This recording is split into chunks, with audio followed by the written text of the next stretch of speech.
Dumbledore was death, not a metaphor.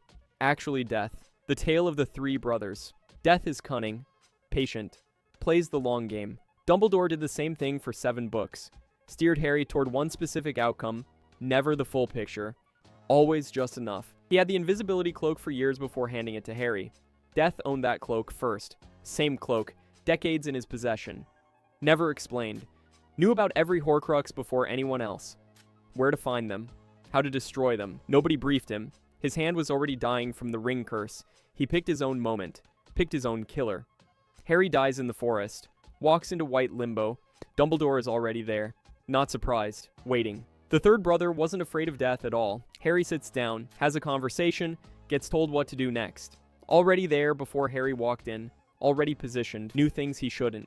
Harry is a Horcrux. Fragment of Voldemort's soul. Carried it into Privet Drive at age 1. The locket. Ron wore it for a few hours. Nearly fell apart. Petunia flinches around Harry specifically. Vernon's anger spikes past anything reasonable. Dudley's bullying too targeted. Too instinctive. Worse every year. Petunia already knew what Harry was the night he was left on the doorstep. Dudley senses the Dementors before he sees them.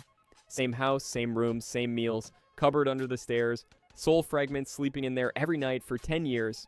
Nobody from the wizarding world ever ran a check on that house. Nobody ever checked. Voldemort picked the wrong kid. The prophecy never names Harry. Born as the 7th month dies. Parents who thrice defied Voldemort. Fits 2 kids exactly, Harry and Neville. Days apart. Both qualify. Voldemort chose Harry. The prophecy locked onto him after. Neville pulls the sword of Gryffindor from the sorting hat. The sword only appears for a true Gryffindor in need. Kills Nagini. The last Horcrux. Makes Voldemort mortal. Bellatrix tortured Neville's parents into insanity.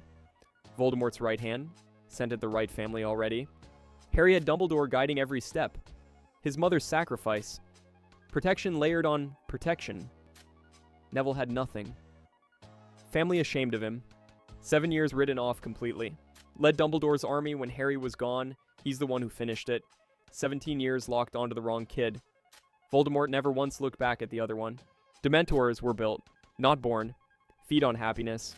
Force worst memories. Remove the soul on contact through the mouth. No natural predator does that.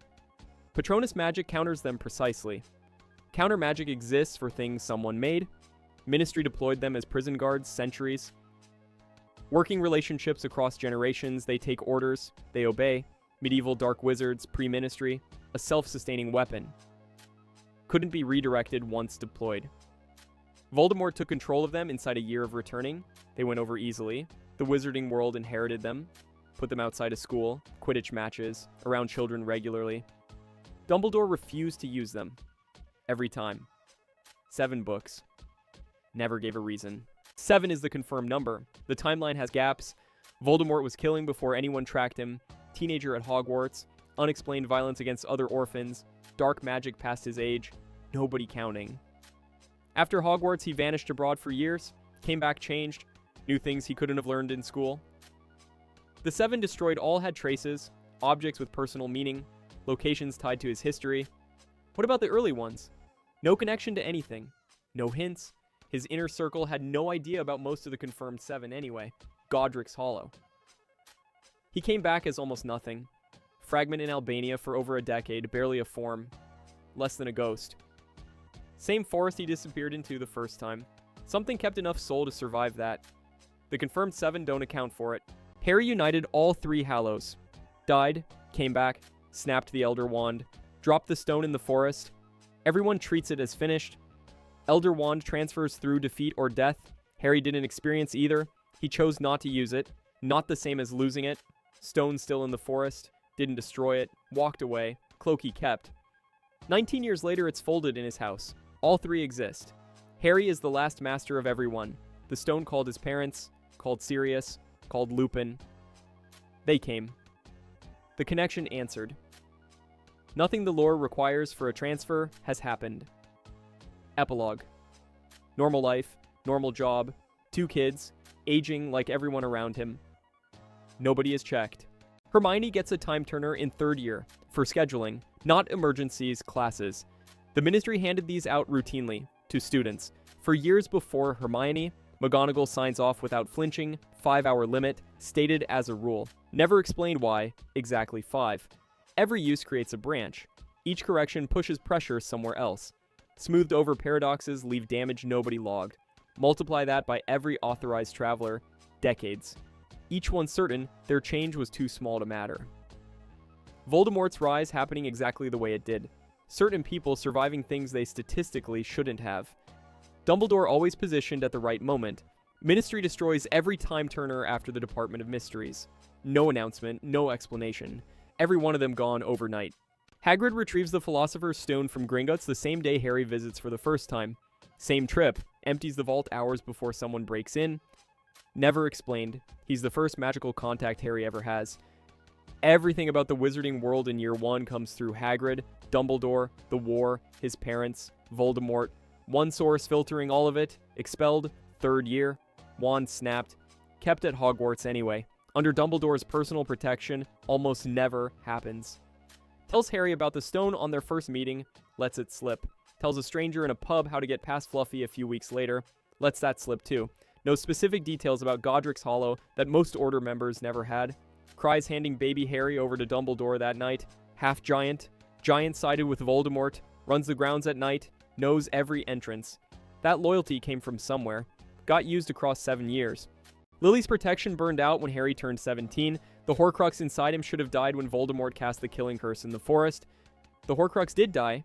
Harry didn't. White limbo instead. Cloak on his body when he walked in. Stone used minutes before. Elder Wand answering to him since Malfoy Manor. All 3 active, same person, same moment. The curse hit. Harry still lived. The wand wouldn't complete it against Harry. 2 killing curses now survived. First as an infant, then in the forest. 2 direct hits from the most powerful dark wizard alive.